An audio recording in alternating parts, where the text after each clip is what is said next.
¿Se acuerdan del pastel de sobras de Malcolm el de en medio? Ese donde Lois agarraba todo lo que quedaba durante la semana, lo metía en un molde y lo volvía a hornear.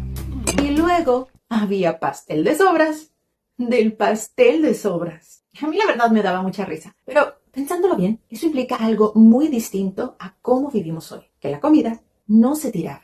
Hace unos días estuve en un centro de composta. Al abrir distintos botes de residuos, de restaurante como de casa habitación, me di cuenta de que no solo eran cáscaras o sobrantes. Había comida. Comida que alguien cocinó. Comida que alguien sirvió. Comida que nadie se comió. La persona que me explicaba el proceso me dijo, lo que pasa es que hay mucho food waste, es decir, desperdicio de comida. Y sí, pero lo que me pegó no fue la frase, fue lo que hay detrás. Porque podríamos pensar que el problema empieza en la casa, en el refri, en esa tortilla mohosa que ya nadie se quiso comer.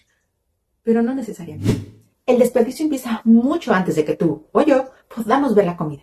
Empieza en el campo, cuando una zanahoria no crece bonita, cuando una fruta no cumple con el tamaño, cuando los alimentos no se ven como deberían verse y entonces ni siquiera se distribuyen. A nivel global, el 14% de los alimentos se pierde antes de llegar al mercado, no porque no sirva, porque no encaja. Luego viene el transporte, horas, días, temperatura, golpes. En países como México, donde no toda la cadena está controlada, hay comida que simplemente no llega en condiciones y por tanto se pierde.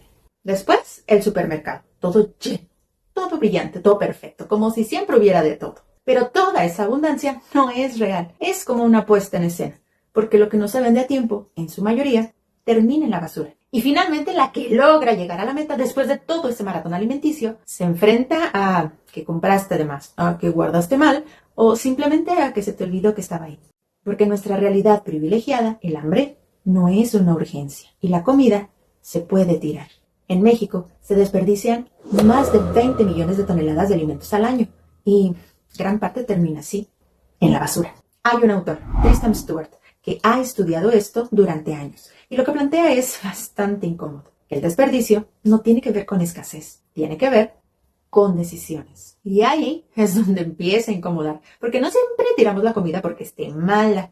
A veces la tiramos que no la queremos comer, porque no se ve tan bien, porque ya no se nos antoja, porque hay otra cosa. Entonces, no solo es un tema de basura, es un tema de relación. Pero no siempre fue así. Muchas de las comidas que hoy consideramos tradicionales nacieron justamente para no desperdiciar. En Alemania, por ejemplo, el chucrut, me gusta esa palabra, nace a base de col fermentada y surge como una manera de conservarla durante el invierno. En Corea, el kimchi, también a partir de vegetales fermentados, lleva más de 1000 años siendo una manera de extender su vida útil y terminó también convirtiéndose en base de su cocina. En Francia, el pain perdu, hecho con pan duro, parece una solución para reutilizar lo que ya no estaba fresco.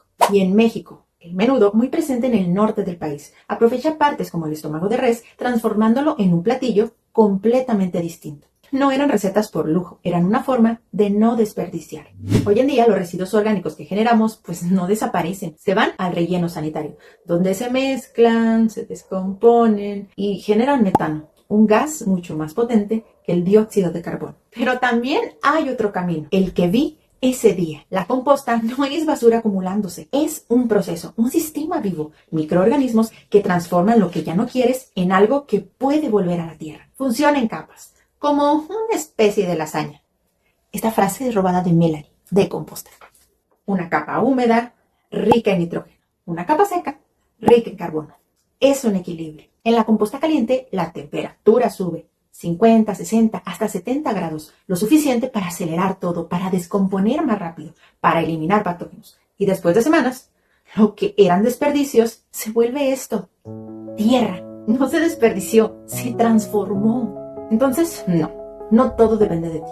El sistema está ahí, es real, es complejo, pero tampoco estás fuera, porque el desperdicio no empieza en tu cocina, pero sí puede terminar ahí. Quizá gestionar tus residuos orgánicos no es solo separar la basura, es empezar a hacerte cargo de algo que llevas años sin mirar de frente. Porque cuando tiras comida, no estás tirando basura, estás cerrando un ciclo de la peor forma posible. Y tal vez cambiar eso no empieza en el otro, empieza en lo que decides en no volver a tirar.